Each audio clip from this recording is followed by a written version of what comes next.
Takže čau lidi, tady Domča a vítám vás u dalšího videa.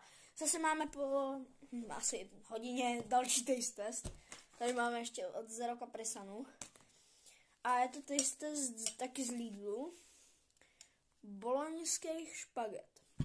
Vypadá to teda úplně normálně, jako z jídelny, prostě hnusný, vole. A uvidíme, jdem to ochutnat.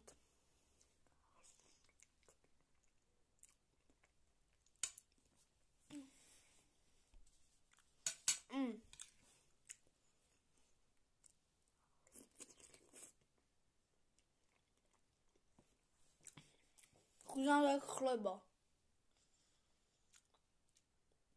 Rozmočený chleba, prostě.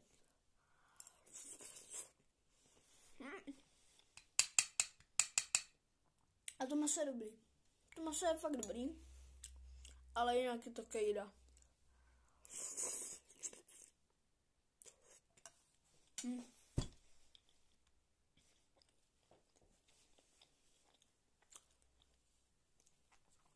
Takovejch 7 z 10. Tak zatím za další taste test. Čus.